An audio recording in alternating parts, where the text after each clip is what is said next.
Seu aluno troca F e V, P e B, T e D.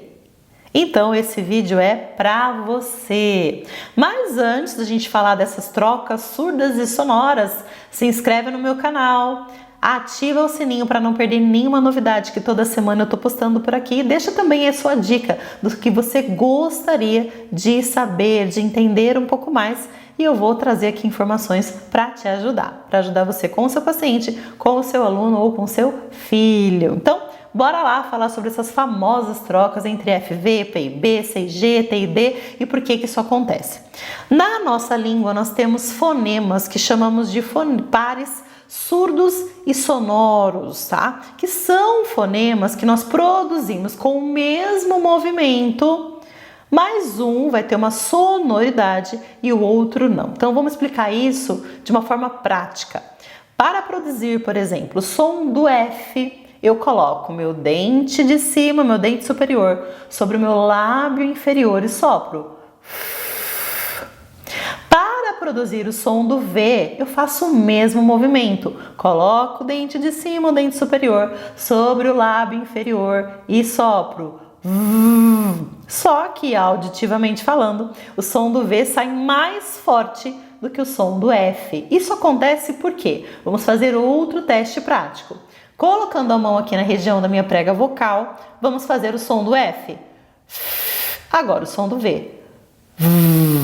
Fazendo o teste, você vai sentir que na produção do F eu não tenho a vibração da prega vocal e na produção do som do V eu tenho a vibração da prega vocal, tornando assim o som do V um fonema sonoro e o som do F um fonema surdo. Por ter o mesmo ponto articulatório, algumas crianças podem apresentar, pessoas também, adultos também, dificuldade de perceber essas diferenças sutis entre os dois sons e errar na hora de falar ou errar na hora de escrever. Dani, até que idade é comum a criança ter essa troca?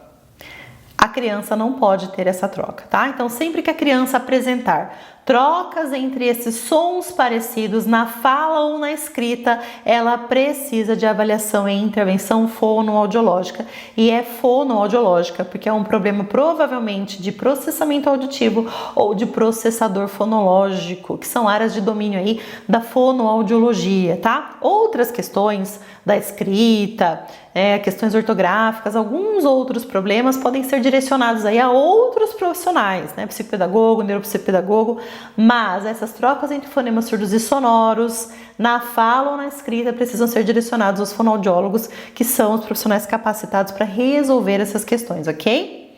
Então, o que acontece?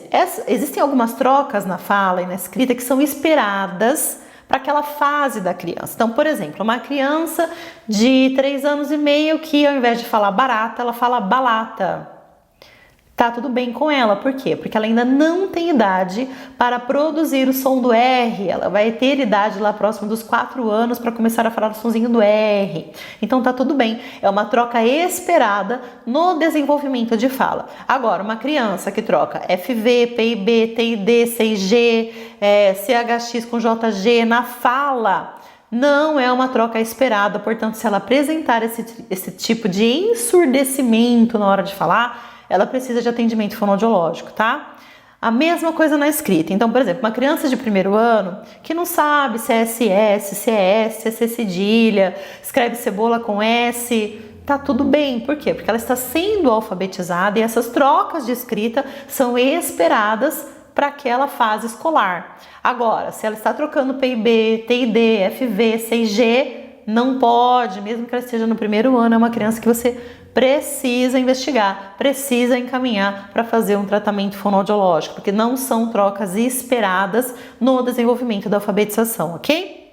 O que mais a gente precisa entender desse tipo de troca? São trocas que podem indicar sinais de risco para diagnósticos, como por exemplo, diagnóstico de transtorno do processamento auditivo central e diagnóstico de dislexia. Não significa que toda criança que tem essa troca na fala ou essa troca na escrita vai ter um desses diagnósticos, não é isso, tá?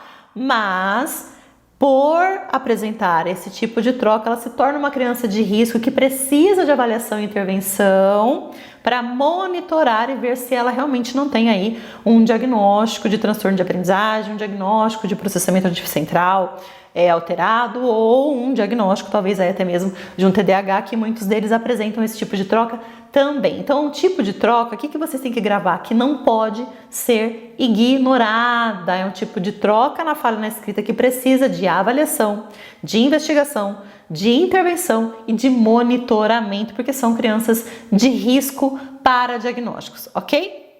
Fora isso, vamos citar aqui mais alguns exemplos, né? Que eu falei do F e do V e não falei dos Os. Então, por exemplo, o P e o B, ó. P, B, mesmo ponto articulatório. O B é sonoro e o P é surdo.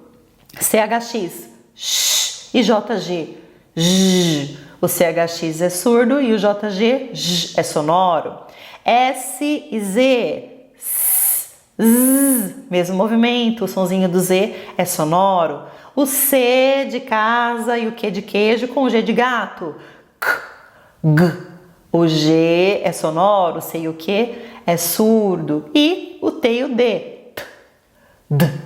O T é um som surdo e o D é um som sonoro, é um fonema sonoro, ok? Então, essas crianças que você está atendendo, que você está trabalhando, está alfabetizando, está recebendo, apresenta esse tipo de troca, fica de olho, porque são crianças que precisam de avaliação, intervenção e monitoramento, ok? Agora, se você quiser prevenir essas trocas, aqui no meu canal a gente tem vídeos com músicas que trabalham a prevenção e a percepção dessas trocas. Procurem pelas musiquinhas de FV, T e D, lá no fundo da garganta, som da chuva e som da TV Sem Canal, que vocês vão poder utilizar aí com as crianças em sala de aula e em consultório para prevenir e para trabalhar com as trocas entre os fonemas surdos e sonoros. E a gente se vê no próximo vídeo. Até lá!